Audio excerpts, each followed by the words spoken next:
Right now we're here with Apollo Kre-ed, who's the second Bahamian on Tempo, second Bahamian rapper on Tempo. Yep. Right, he's also the third Bahamian to make the Cross-Caribbean countdown. Well, you know, it's a long way from that bicycle. I was reading your article the other day. Yeah, it's a long way for riding bicycles at night, man. Just tell the people who may not know anything about Apollo Kre-ed exactly who Apollo Kre-ed is. You know, Apollo Kre-ed is a young artist who wants to express himself through hip-hop music. He's also a producer / writer. Right. And he's totally independent for the last 5 years of his short career. What does that mean? I don't beg nobody for nothing. I feel that. All right, so you're obviously a young, trying man who's, as you said, you know, you're not begging anybody for anything. How did you get from where you started out to being on Tempo? That's a long story, you know. It all started with me just having a dream and a goal in 2006. You know, I just had my job one day, you know, and I had music for about 3 or 4 years. And I just said, you know what? I saw a lot of video that same night before, and I said to myself, you know what? If he can do it, I can do it too. So what happened? I was on my bicycle at that time, which was my main transportation. You know what I mean? My girlfriend was supporting me, you know, with a bicycle, you know. And I ran through his old neighborhood, and I happened to buck him just sitting on the porch. And I almost crashed a bicycle into a friggin' wall. You know, I actually stopped and I asked him. Ask who? Landlord. Oh, okay. Landlord. You know, you might make your big props to landlord, man. You know what I mean? You know, I asked him, big man, how you get stuff on Tempo? I like your work. I like the video. You know, I want to do it too. He gave me the contacts I needed, the quotes for the video, and Mr. Charles Kemp, the director, who shot us 2 videos for him. About 2 months later, I made contact with Mr. Kemp, you know, and I asked him, look, yo, I want to make first video for Tempo. I asked him the price code. He gave me one huge bill of this world. I'm like, well, motto, how do I get paid this man? You know, so I just sat down, you know, said, you know what, this is my goal. I got to find a way to make it happen. You know, it took me about 2 more months to find a first down payment. I went there and paid with them. And then we just discussed, you know, a bit of my installments. Got the video done. Bam, that's done. Tempo the next issue now. I had to get the paperwork done with them properly. Send it back. They send it back saying this so far I got to change or what's not. Bam, get it done. And you know, there even times where I got frustrated, you know, and disappointed because they like taking so long to get the one video on Tempo, you know. So, you know, around December, I really given up, you know. I said, you know what, forget this whole thing, let me go back to my school and everything. And one night, 4 o'clock in the morning, I saw Apollo Kre-ed on Tempo. What? And I couldn't believe it. I'm like, well, mother sick.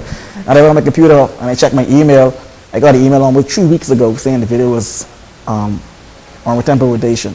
Wow.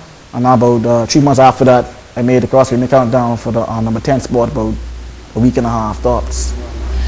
You mentioned bumping into Landlord. How did he help you? You know, Because you know that I've spoken to other artists, and that's one of their complaints, that other people don't help them. Right. No, but Landlord was totally different. You know, even to this day, you know, we're tentatively planning to do some work in the future. You know, when time permits it. You know, but he was totally cooperative. You know, he didn't show me no restraints of prejudice. How exactly did he help you though? He gave me Charles Kemp number and his house directions. He told me that was the guy, the doctor with for doing the videos. Right. And at that time, Landlord was the first Bahamian on Tempo. Right. So Charles Kemp was the best director to go to. Right. You know, because he's internationally. Right. You know, and I asked him, well, look here, you know, I'm still in college, flat broke. You know, can you work with me with a budget? He said, yeah, man, no problem. So I called Charles Kemp. We worked it out. You know, I started paying in installments. Took me almost 70 months to pay the man off. Wow. Yeah. Are you finished? Yeah, I'm finished. I'm done. I got my receipts. All right. No more bicycle. What are you pushing these days? Oh yeah, I'm pushing 4 wheels now. They met me on 2, now I roll on 4. What would you say is the biggest difficulty a young artist faces today in the Bahamas? The biggest, I would probably say, not just financially, but exposure. You know, because apparently you got to roll in circles to get your stuff on the airways or what's not. You know, and just a little bit of every now and then to get on stuff, and I ain't got time for that. You know, I make music that I know can rock your trunks, can rock your trunk. rock the club, keep the club hot, you know what I mean? So I ain't got to beg nobody for nothing, you know what I mean? I know what I can do. Okay. How important is marketing your work? Oh, very Because important. some people think that it's only the performances, but how important do you think that marketing is? Marketing is very important, you know, because it takes different places. So, for example, you know, you can have tourists come down to the Bahamas and you have like the Apollo Creed shirts for sale downtown. They take it back to China, which now they may know, okay, but this is Apollo Creed. So therefore, through that small marketing process, people know you internationally around the world.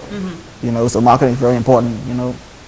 How important is it for the government to come to the assistance of, you know, singers and artists and just people in the arts in general? Personally, this is my opinion. I really don't think the government should have nothing to do with someone's personal career. Okay.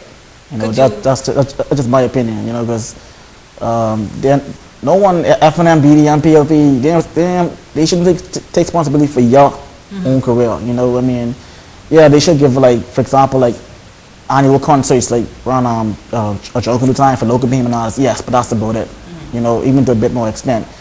But as far as musical-wise now, I say no, you know what I mean? You have to either hustle your sponsorship or let me do it your own pocket. That's my opinion on, you know. Okay. There's an issue that singers bring up all the time about the fact that Rake and Scrape and John Canoe gets all the funding. How would you comment on that? What would you say about that? Well, also,